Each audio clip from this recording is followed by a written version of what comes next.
Hello friends, आज की video का शीर्षक है क्रूड ऑयल की राहत। आज जो बाजार चले हैं उसमें सबसे ज़्यादा योगदान रहा है क्रूड ऑयल के प्राइस का।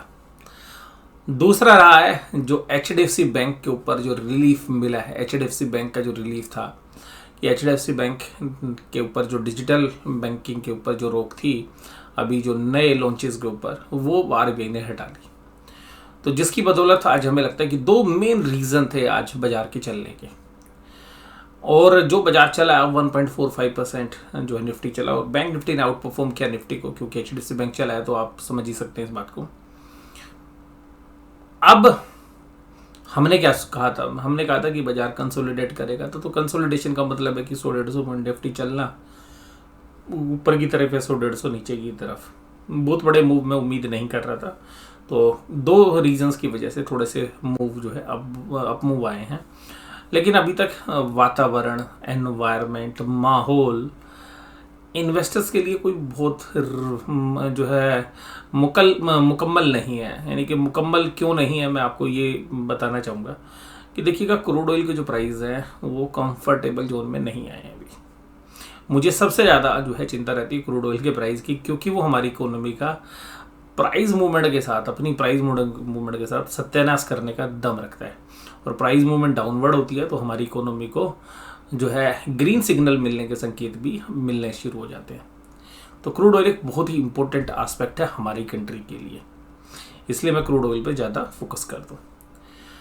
दूसरा मैं आपको बताना चाहूँगा कि जिस तरीके से इंटरनेशनल माहौल है, यानी कि इंटरनेशनल जिस तरीके से कंट्रीज़ के बीच में अब सहयोग से ज़्यादा एक कन्फ्लिक्ट वाली सिचुएशंस जो है रहती है, और सब जो कंट्रीज़ हैं वो अपने बिजनेस को प्रोटेक्ट करने की कोशिश करते हैं।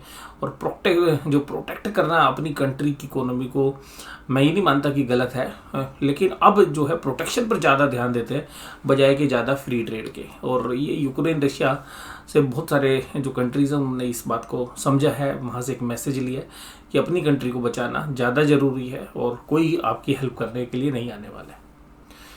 जिसकी वजह से जो इंटरनेशनल ट्रेड्स हैं उन पर इम्पैक्ट पड़ता है। तो कुल मिलाकर जो कंपनीज़ की परफॉर्मेंस है वो इंटरनेशनल ट्रेड के अंदर जो पार्टिसिपेशन है वो कम होने की चांसेस रहते हैं ऐसे माहौल में।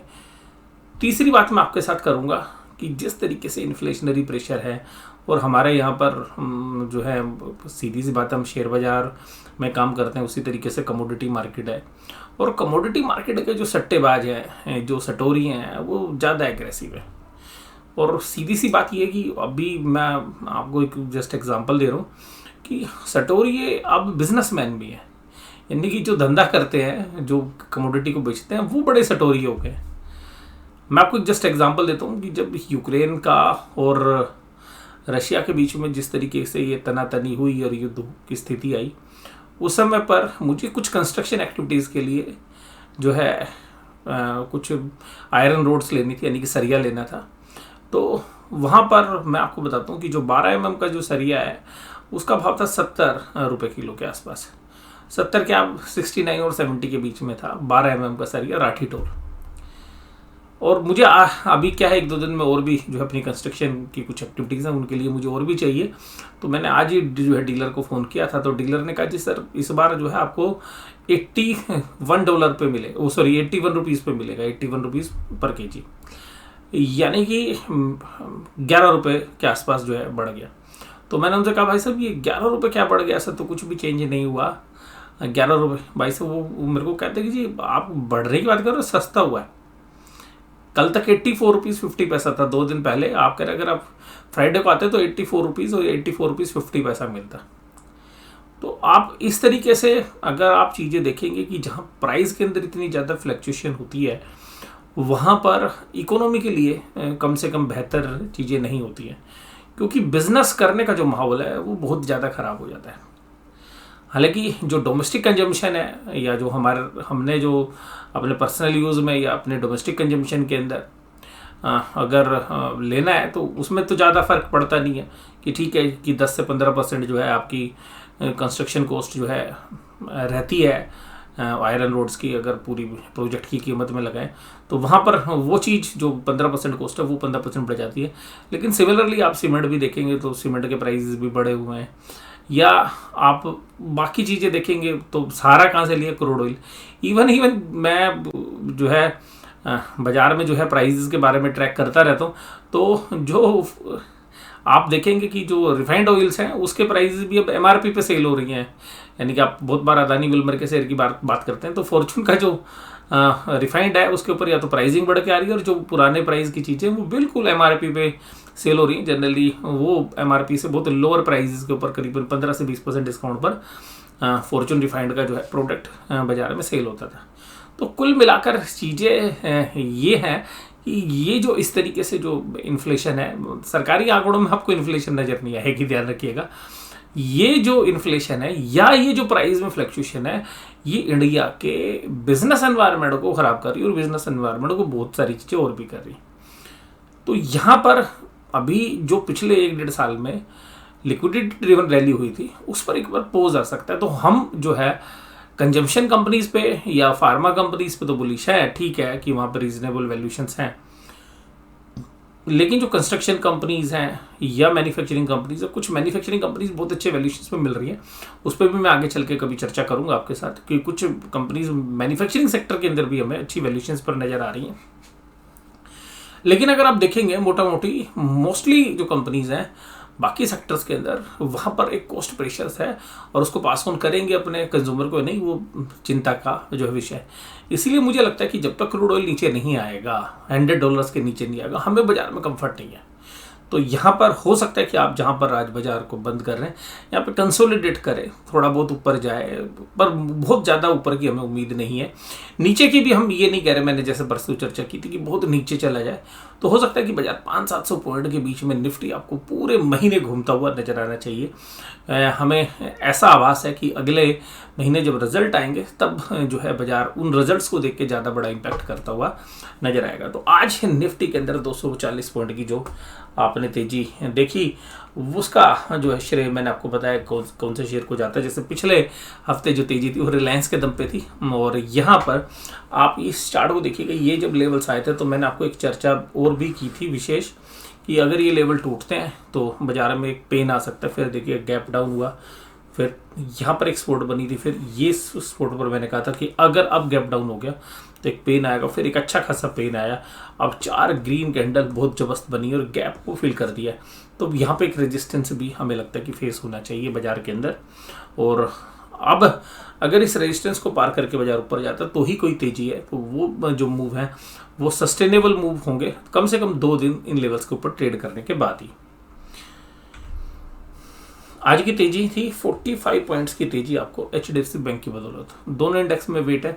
उसके अलावा इन्फोसिस के अंदर तेजी थी, ICICI बैंक, HDFC, रिलायंस, ये सभी शेयर्स तेजी में थे। HUL, IOC, Tata Motors, HDFC, ONGC weakness के साथ काम कर रहे थे। एडवांस डिक्लाइन रेशियो में आज इतना कंफर्ट नहीं था जितना बाजार चला, तो डिक्लाइन वाले शेयर्स आज भी ज़्यादा थे एडवांसेस के मुकाबले में। जो शेयर्स कमजोरी के साथ काम कर रहे थे उसमें Indian Oil, ONGC, HUL, Tata Motors, HDFC life, Sun Pharma जैसे शेयर्स थे। और तेजी तो मैंने आपको बताई दी है, Infosys, HDFC bank, SBI, Maruti Suzuki, Axis bank, financial सारे तेज थे। और HDFC bank, Infosys, Maruti Suzuki, reason था क्रूड ऑयल का। जो भी क्रूड ऑयल से, इन्फ्लेशन से डायरेक्टली इम्पैक्ट होते हैं, वहीं पर आपको या तो ऑटो की या फाइनेंशियल्स है, और इवन IT में भी आज अच्छी तेजी थी। तो मोस्टली जो बैंक्स हैं वो आपको आज टॉप 10 जो है गेनर्स हैं उनके अंदर आपको नजर आ रहे हैं। निफ्टी बैंक आज 765 पॉइंट की तेजी, 2.22% चला। लास्ट के समय पर थोड़ा सा प्रॉफिट बुकिंग का शिकार हुआ और आज के अपने हाई से स्लिप होता हुआ नजर आया। तो आज की डे की रेंज थी 35435 थी, और लास्ट में एक स्लाइड जो है बाजार बंद होने से तकरीबन 15-20 मिनट पहले आई थी। हालांकि फिर उसके बाद जो है एडजस्टमेंट होने के बाद और बाजार में लास्ट टाइम में एक 5 मिनट फिर एक अच्छा अप मूव हुआ देखने के लिए मिला। बाजार 35312 पर क्लोज हुए। ये कंसोलिडेशन का जोन था, इस कंसोलिडेशन के जोन के अंदर अब बाजार दोबारा से आ गए हैं। और मैंने कहा था कि देखिए ये नीचे जो बाजार है ओवरसोल्ड है, तो मैंने इस समय पर आपको बोला था कि पुल बैक होगा। पुल बैक होने में हालांकि थोड़ा सा समय लगा, लेकिन पुल बैक हो गया। अब यहाँ पर इस रेंज के बाद पुल बैक जो हुआ है, मैंने यहाँ पर भी पुल बैक एक्सपेक्ट किया था, लेकिन उसके बाद और डाउन हो गया था बाजार, और उसके बाद थोड़ा सा लेट पुल बैक आया, क्योंकि आपको पता है कि क्रूड ऑयल के प्राइस जब $130 चले गए तो वहाँ पर जो है ये प्रॉब्लम क्रिएट हुई थी। तो अब यहाँ पर बाजार मुझे लगता है कि इस रेंज में कंसोलिडेट होने चाहिए, और बाजार अगर ऊपर की तरफ देखें तो 35,500 35,600 पे बहुत अच्छा रेजिस्टेंस है। अगर बाजार उधर जाते हैं तो फिर सेलिंग प्रेशर देख सकते हैं। 35,900 पे तो बहुत बड़ी रेजिस्टेंस आप मान सकते हैं। और नीचे की तरफ सपोर्ट जो है वो 34,800 पे, जैसे मैंने आपको बताया भी था पहले। मैं अभी भी उम्मीद कर रहा हूँ कि बाजार कंसोलिडेट करना चाहिए। बहुत बड़ी गिरावट और बहुत बड़ी तेज़ी हम नहीं देख रहे हैं, लेकिन आज जितना चला है हो सकता है कि बाजार इसका आधा कल जो है कूल ऑफ हो जाए। HDFC बैंक आज 318 पॉइंट की तेजी। SBI, ICICI बैंक सब ने देखिएगा, अगर ट्रिपल सेंचुरी अगर HDFC बैंक लगाएगा तो बैंक निफ्टी तो चलना ही था। SBI, ICICI बैंक इन्होंने जो है अच्छा सपोर्ट दिया। तो कल बारी हो सकती है कि कोटक महिंद्रा बैंक को भी चलना पड़े, क्योंकि अगर HDFC बैंक नीचे से चला है तो थोड़ी सी दोनों के बीच में कंपटीशन रहता भी है, थोड़ी सी एडजस्टमेंट होती हुई नजर आए। आज ए स्मॉल फाइनेंस बैंक में बड़ी गिरावट थी, और रीज़न था पेटीएम या बाकी जो फाइनेंशियल्स हैं वहाँ पर जब कंसर्न्स क्रिएट होते हैं तो ए स्मॉल फाइनेंस बैंक के खाई पी रेशो वाला शेयर है, इस पर भी उंगलियाँ उठनी शुरू हो जाती हैं। और जो अच्छे प्रॉफिट्स में होते हैं वो ट्रेडर समझते हैं यार ले लो, इसमें प्रॉफिट बाद में देखेंगे। तो ये नॉर्मली जो है जिन्होंने लॉन्ग बिल्डअप किए होते हैं, जब ऐसी सिचुएशंस आती हैं कि फाइनेंशियल्स के ऊपर उंगलियां उठनी शुरू हो जाती हैं, जैसे पेटीएम के ऊपर उठती हुई नजर आई आपको, तो शायद ट्रेडर्स जो है प्रॉफिट बुक करना जो है उचित समझते हैं। आज यही सबसे बड़ी गिरावट के साथ काम कर रहा था। HDFC बैंक आज का टॉप गेनर 3.28% की तेजी, और SBI के अंदर 3.15% की तेजी, एक्सिस बैंक 2.78 और ICICI बैंक 2.69% की तेजी। आज राहत FIIs की तरफ से डबल राहत का दिन था, डबल राहत का दिन। एक क्रूड ऑयल की राहत, एक FIIs की सेलिंग बहुत कम थी 176.52। बहुत लंबे समय के बाद आपको इतनी कम सेलिंग नजर आई। ये सेकंड राहत है, पहला क्रूड ऑयल का प्राइस नीचे है और दूसरा FIIs की सेलिंग। तो दो आज के मेजर ऐसे चीज़ें जो फंडामेंटली ठीक हो रही थी कि भाई आज सेलिंग नहीं करी FIIs ने, और सबसे खास बात HDFC बैंक के ऊपर RBI का जो बंधन था वो हट गया। DIs ने आज देखिए बाइंग की, इतनी एग्रेसिव बाइंग नहीं थी लेकिन सेलिंग नहीं थी सामने, तो इसलिए आज आपको डेटा बहुत अच्छे लग रहे होंगे। इंडेक्स के अंदर भी देखिएगा इन्होंने लॉन्ग पोजीशन कर ली, इसका मतलब हेजिंग है, और इन्होंने स्टॉक फ्यूचर्स बेच डाले, तो अपने पूरी हेज करके आज FIIs गए हैं। तो इस वजह से भी मुझे लगता है कि बाजार जो है कंसोलिडेट होना चाहिए। पुट कॉल रेशो बहुत समय के बाद बैंक निफ्टी के अंदर 1.02 ओपन इंटरेस्ट के एंगल से आई है, और वॉल्यूम में भी देखें तो 0.83। तो इसका मतलब ये है कि अब पुट राइटर थोड़ा सा कॉन्फिडेंस आ रहा है, भैया बेचो पुट, अब नहीं गिर रहा बाजार। तो पुट बेचने वाले लोग एग्रेसिव हो गए, अब नहीं गिर रहा बाजार, बेचो पुट। और पुट में प्रीमियम भी अच्छे हैं, ऐसा नहीं है कि प्रीमियम कम है। डाउ जोन्स का इंडेक्स आज की तेजी आधी तेजी गवाता हुआ, और अभी भी हालांकि 33,191 पे ट्रेड कर रहा था, और तकरीबन जो है 247 पॉइंट्स की तेजी थी। हालांकि नेस्डैक इंडेक्स 1% की गिरावट के साथ काम कर रहा है जब मैं आपके साथ ये वीडियो शेयर कर रहा हूँ। ब्रेंट क्रूड 7 रुपये की गिरावट, यही है आज का ट्रिगर। तो मैंने कहा था दो मेन रीजंस थे, एक FIIs ने सेलिंग नहीं करी, दूसरा ब्रेंट क्रूड के प्राइस सॉफ्ट हो गए। ये दो रीजंस थे जो हमें लगता है कि फंडामेंटली ठीक हो रहे थे, और स्टॉक स्पेसिफिकली HDFC बैंक के ऊपर एक पॉजिटिव था। अगर ऑप्शन चेन की बात करें तो 16,800 की पुट के ऊपर जो है 21906 एक अहम रेजिस्टेंस भी था। ये यहाँ पर पुट राइटिंग हुई है आज। टोटल कॉन्ट्रैक्ट है 26,000। उसके बाद दूसरी पुट राइटिंग है 16,700 पे 19,000 कॉन्ट्रैक्ट ऐड हुए आज, और 35,089 कॉन्ट्रैक्ट्स जो हैं फाइनली क्लोज पे थे। इसके अलावा पुट राइटिंग आपको 16,500 पे भी दिखी, 10,000 कॉन्ट्रैक्ट 16,600 पे भी, 14,900। तो इसका मतलब ये है कि पुट राइटर्स अब थोड़े से सेफ समझ रहे हैं कि बाजार शायद अब नीचे नहीं जाएगा, और पुट राइटिंग शुरू हो गई है। तो यहाँ पर एक कंफर्ट है। इसी तरीके से कॉल राइटिंग की बात करें तो कॉल राइटर्स थोड़े से डरे हुए हैं। Call writings in the money जो कॉल राइट्स थी वहाँ पर अनवाइंडिंग तो हो ही गई है, और थोड़ी सी जो कॉल राइटिंग हुई है वो ये 16,900 के ऊपर, जहाँ पे 29,000 कॉन्टैक्ट ऐड हुए हैं। उसके बाद 17,000 एक मेन पॉइंट्स होता है जहाँ पर कि ओपन इंटरेस्ट जनरली बढ़ना चाहिए था अगर रेजिस्टेंस हो तो, लेकिन यहाँ पे ओपन इंटरेस्ट घट गया। लेकिन फिर भी आप देखिएगा कॉन्टैक्ट्स के एंगल से 78,200 कॉन्टैक्ट्स अभी भी हाईएस्ट ओपन इंटरेस्ट है नियर जो भी कोई ऑप्शन है उनके अंदर। उसके बाद दूसरा अगर आप सेलिंग देखेंगे तो आपको कोई भी राइटिंग अगर नज़र आ रही है वो 17,300 पर नज़र आ रही है, 16,800। तो कॉल राइटर आज इतने एग्रेसिव नहीं थे, पुट राइटर्स जितने एग्रेसिव थे। और कॉल राइटर्स में जहाँ पर भी सेलिंग हुई है वो थोड़ा सा दूर हुई है जाके, तो वो है 17,300 और थोड़ी सी हुई है 17,200 के आसपास। हालांकि 17,000 अभी भी एक साइकोलॉजिकल लेवल है जहाँ पर 78,000 कॉन्टैक्ट ओपन इंटरेस्ट के अंदर खड़ा हुआ, तो अभी भी हाईएस्ट ओपन इंटरेस्ट है, लेकिन नई बिल्डअप आज नहीं हुआ। तो यहाँ पर अगर हम देखें तो जितनी दूर अगर आप जाएँ तो 100 पॉइंट अगर आप दूर जाएंगे तो 17,800 कॉल राइटिंग यहाँ पर भी अच्छी है। 17,100 में हल्की है कॉल राइटिंग। 17,200 में आपको 53,000 कॉन्टैक्ट्स जो है टोटल जो है ओपन इंटरेस्ट में। तो कुल मिलाकर ऐसा नहीं है कि कोई भी ये कह दे कि नहीं भाई साहब बाजार में ओपन इंटरेस्ट कॉल राइटिंग में नहीं, कॉल राइटिंग में है। ओपन इंटरेस्ट आज नहीं बढ़ा है ज़्यादा, लेकिन टोटल कॉन्टैक्ट्स में है। और पुट राइटिंग में आज ओपन इंटरेस्ट बढ़ा है, और जब ओपन इंटरेस्ट आया है, नहीं तो ओपन इंटरेस्ट नहीं था। बैंक निफ्टी में देखते हैं। बैंक निफ्टी में 35,000 की कॉल के ऊपर 22,591 कॉन्टैक्ट्स ऐड हुए। उसके बाद 9,000 कॉन्टैक्ट 35,200 में ऐड हुए। कॉल राइटिंग आपको नज़र ही नहीं आएगी। कॉल राइटर जो इतने एग्रेसिव थे पिछले महीने तक, पिछले महीने बोलो 10 दिन पहले तक, अब वो कॉल राइटिंग नज़र ही नहीं आ रही। कॉल राइटिंग में देखिएगा 36,000 तक के भी कॉल राइटर्स ने अनवाइंड कर दी पोजीशंस, आज डर गए। 35,500 में भी 1,000 कॉन्टैक्ट्स जो है हटा ली पोजीशंस। अभी भी हाईएस्ट ओपन इंटरेस्ट अगर आप देखेंगे तो 36,000 की कॉल के अंदर ही है, और पुट साइड में देखेंगे तो आपको 35,000 की पुट में, और फिर थोड़ा सा दूर जाएंगे तो 34,500 की पुट में। अभी भी ओपन इंटरेस्ट के डेटा, हालांकि अभी 3 दिन है एक्सपायरी में, ऐसा कोई बिल्डअप नहीं हुआ है कि आप ये बोल दें कि एक तरफा जो है बाजार ऊपर की तरफ जाएगा, नीचे की तरफ जाएगा। हाँ, कॉल राइटर्स थोड़े से जो है कॉन्फिडेंस लूज करते हुए नजर आए, क्योंकि 35,000 के अंदर जो रेजिस्टेंस था वहाँ से उन्होंने अनवाइंडिंग कर ली है कॉल के अंदर से।